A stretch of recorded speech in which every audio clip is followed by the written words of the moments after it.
Hi all, AD here from Hunts & Johns. Thank you so much for clicking on the video.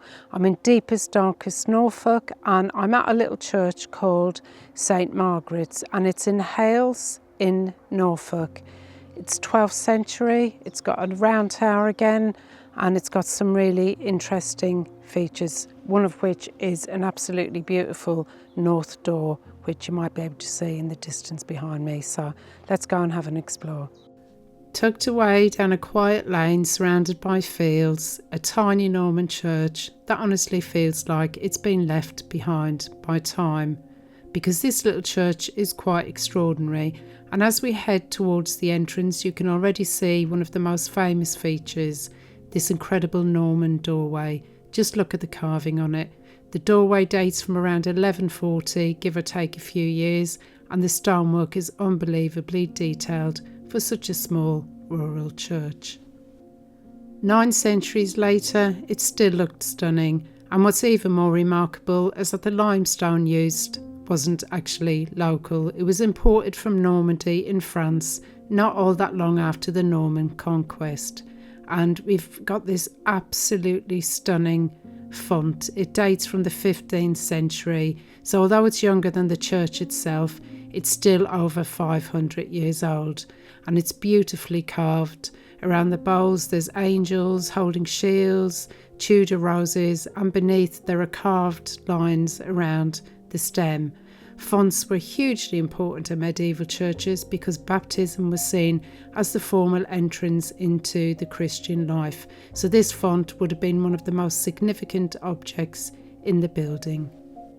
And down the west end of the church here I found a little stairway, and this leads up to a little gallery up above, and as always we have to be very careful on these rather narrow stairs. It's quite rustic up here and simple, but it really adds to the character of the place.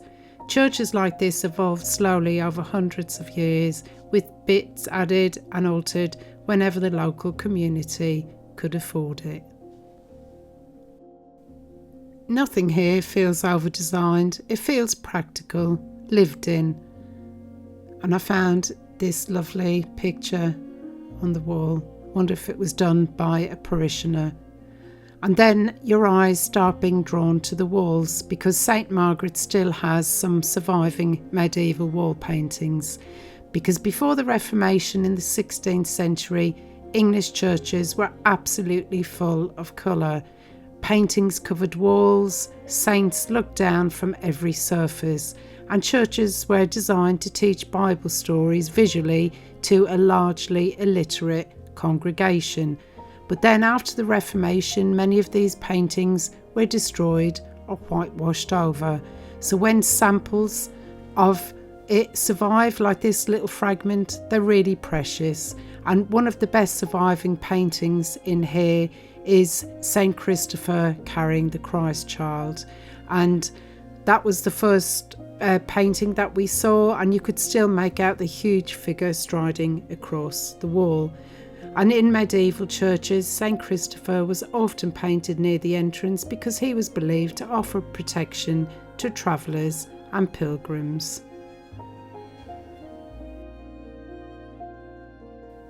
Now tucked over here, tucked into the wall, is the old rood staircase, and this is one of the features that people can quite easily miss.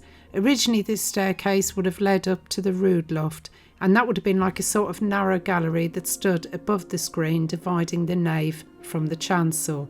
And in medieval churches the rood screen separated the congregation from the holiest part of the building where the altar stood. Now above that rood screen there would have been a great crucifix, or the rood, but after the Reformation many rood screens and lofts were destroyed or dismantled, so it's great to see here traces of what once existed. And that's one of the fascinating things about churches like this, they almost survive as an archaeological time capsule. Just by the pulpit there's another figure. Now this is believed to be St James, shown holding a pilgrim staff, and again that links into the medieval culture of pilgrimage, which was hugely important in this period. Now, people travelled vast distances to holy shrines, sometimes even all the way to Santiago de Compostela in Spain. So even churches like this, tiny little ones, they still reflected that wider medieval world. And what I love about these paintings is just how human they feel. They're faded, incomplete, a little ghostly, but somehow that makes them even more powerful.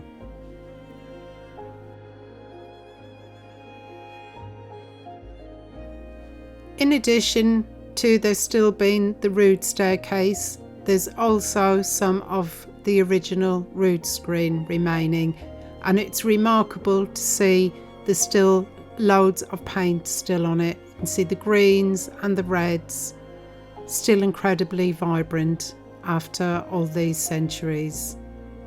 I wonder what sort of pictures were painted on there, or if they were just coloured.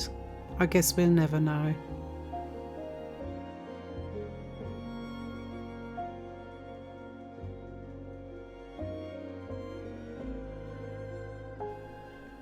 Just heading through that huge, beautiful Norman arch into the chancel, and there's a piano here, and for some unknown reason there's 3 pairs of shoes. Very odd. Is it some sort of symbolism meant to represent the people that have passed through here, the many footsteps that would have walked through here over the centuries? Who knows? But these historic churches always seem to collect odd little mysteries. It's lovely to see that this church was never heavily modernised, especially during the Victorian period. These medieval survivals were just left here quietly in place, and up here on the chancel there are even more traces of painting, and they're fragmentary, but they hint at how richly decorated the church once was. When I'm standing here, I always like to imagine this interior in the Middle Ages, the bright colours, candles flickering, incense in the air, the voices echoing under the roof. It would have felt so completely different from the calm, whitewashed space we see today.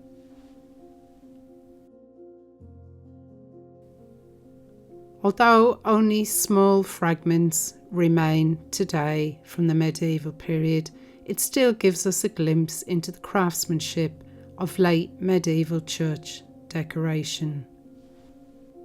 The eastern end here is just beautifully simple, with the rounded Norman apse still intact, and this curved eastern end is one of the reasons historians regard St Margaret's as one of the most complete Norman churches in East Anglia, as a lot of churches were heavily altered in later centuries.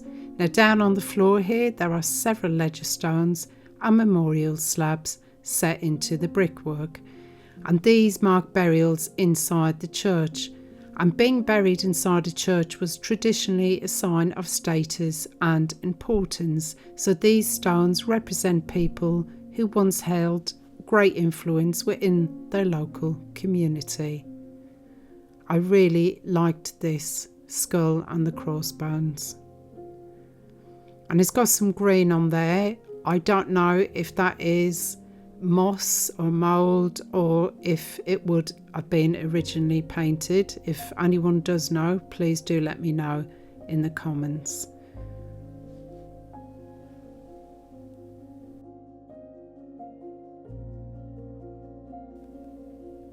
And now, centuries later, people simply walk quietly over them while exploring the building.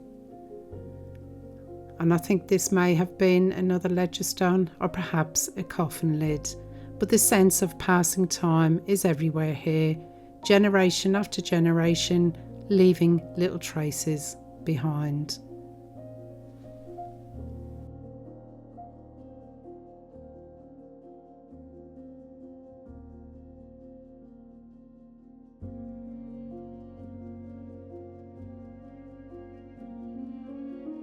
As we make our way back outside, it's worth taking another moment to appreciate just how unusual and special this church really is.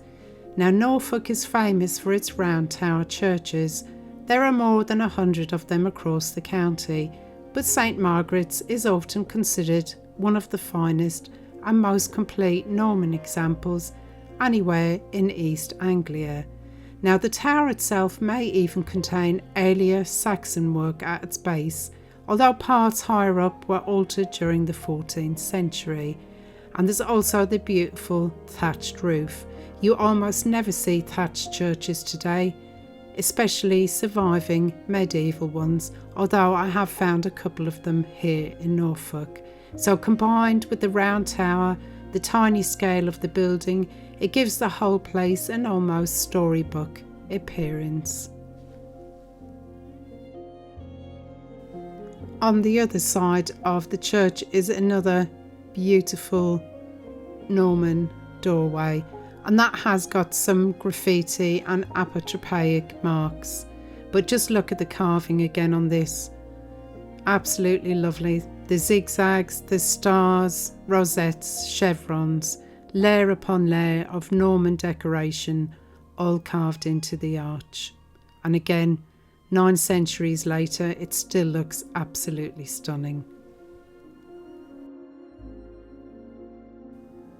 There was some rather crude brickwork here on the outside. Perhaps it was a repair. If you know, as always, do let me know in the comments. But walking around here quietly for a few minutes, you can really understand why places like this matter so much.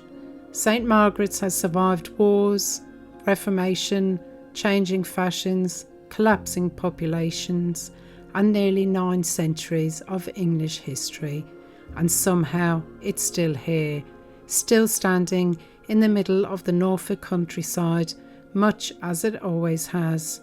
There's no crowds, no ropes, no barriers, just an ancient building carrying layer upon layer of human history, and that's what makes visiting places like this so special.